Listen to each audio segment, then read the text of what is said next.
And to this day, I'm 42 years old, and my father's favorite thing to say to me is, "Who loves you?" And my answer is my daddy, and that's been as long as I can talk. So daddy issue is something that I never had. You made history. You know, you're a Magic City OG. You killed an amateur night, got offered a job. That doesn't happen. No, that amateur night, I was so terrified. And that was probably one of the only times that I was, besides my very first night, that I was actually nervous to hit the stage. And the reason being is because, for one, I had stopped dancing 2 years prior, so I felt like I might have been a little rusty. And for two, these Southern dancers are known for being big booty and thick, and I didn't have all this body yada yada that I bought in the later years.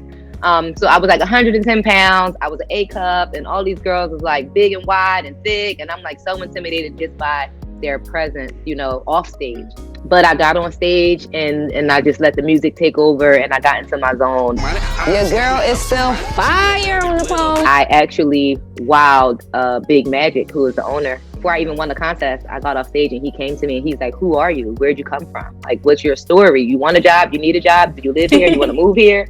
And I was like, I was bartending at the time. So I'm like, "Well, I'm a bartender and I want to bartend." And he's like, "No." He's like, "I need you to dance and do what you just did. I need that every night on my stage." I said, "Okay."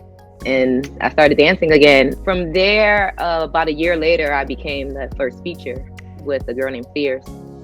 And it just blossomed, over the years, until my last history making moment at Magic City was when I retired. I had my last dance. And I literally named the performance and the party The Last Dance as an homage to Flashdance, because that was kind of my theme. And The Last Dance just stuck, and it really became a thing, to where though now when dancers are having their retirement parties, they're calling it their last dance. So it's like that part of it is just like, I didn't even intend to create anything by doing so. And look what happened all these years later. People are still running with The Last Dance. That was crazy. That is crazy. See, that just screams OG. Yeah, come on. It really does. Like, you were honestly probably like a gymnast in your past life. I actually have a technical dance background since the age of 4. I've been on stage with ballet and tap dancing, modern dancing, that whole thing. It was my major in high school. The dancing and the stage part of it, always came natural. It was the being nude in front of strangers that I had to initially get used to. But then once you get used to that and you see all this money you're making and all of the attention that you're getting, and it's just, here we are. And you came a long way. There's been a lot of trials and tribulations, blood, sweat, and tears, but I'm grateful for every single moment, the good and the bad. And look at you now, you're on primetime TV. I am still mind blown. Still can't believe. I can't even believe any of this is happening. I'm just so excited about the whole process. Like, even with this, all day long, having these interviews and talking to so many people, and it's just like, yes, girl, we finally got it done, Yes. Like, your hustle brought you here. It feels so good because of the way that people try to make you feel bad in the process of being a stripper. People turn their nose up at you, or they don't want to date you, or they don't want to be your friend, or, they look at you in a different light when they find out how you make your money. And it's just like, you were okay with me and my personality and me as a woman before you knew what I did to make money. So what changes about me and who I am as a woman just because of how I make my money? That was something that I didn't have to deal with on a extreme or regular basis, but it is something that I came across throughout the years, and it's just like, whatever, life goes on. Because what I don't live is for opinions or for anybody else. I live for myself. I live for my child. And as long as I love and appreciate and respect myself and what I'm doing, I'm here for it. Preach. I'm glad to hear it.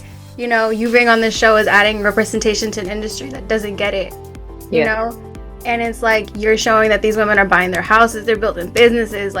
It's just so much to it. And I know one thing that I learned was you have to pay to be in the club. Yeah. You're showing all of it. We pay a lot of money to work. And it's not even just pay to work. It's once you're at a certain level or in a certain club, then you pay for your makeup to get done, and you're buying a new outfit for a big night, or you buy yourself dinner. You might want to buy yourself a couple drinks, and it's like, you're running up a tab. Yeah. So not only do you have to make that money back, to be able to get ahead for the night, you got to make way more than that as well. So it's like you always got to keep your head in the game and stay focused on what your goals is. Yeah, and that's what I liked about last season. It shows the behind the scenes. It shows all those little facts that you don't know because you think, oh, this life is so glamour, it's so beautiful, like, you know, it's money. But no, there's a lot behind to it. It's a lot. Every woman has their own path and their own story and their own reasonings and their own things going on. And it's like, you know, people like to put us in a category of, you know, strippers or prostitutes, or they have pimps, or they don't take care of their children, or they're addicted to drugs, or, you know, they have daddy issues. And it's just like, I got two daddies. I grew up with a biological dad and a stepdad, and to this day, I'm 42 years old, and my father's favorite thing to say to me is, "Who loves you?" And my answer is my daddy, and that's been as long as I can talk. So daddy issue is something that I never had, you know, but it's just like that whole stereotypical aspect that people put onto dancers is just so bad. And I'm so grateful to be able to be part of a group of women who is here to change that narrative and to really give people an insight on who we are as women in real life, not just what you may perceive us to be because of how we made our money. What's going to be the biggest difference between season 1 and season 2? Well, there's basically a whole new cast. And then the other big thing would be that in season 1, the premise was more of everyone is still dancing, trying to get out, and they have like a mentor that was trying to coach them into entrepreneurship. Versus season 2, most of us are already out. So we're giving you more of a day in the life of what we have going on, life beyond the pole. You know, we are entrepreneurs and we have dreams and goals and aspirations, and we are mothers. And, you know, one of our cast members, Virgo, she's a wife, you know, and an actress. So, you know, it's like we have all of these things going on, and you really get a insight into the real life of a dancer, you know, in raw form.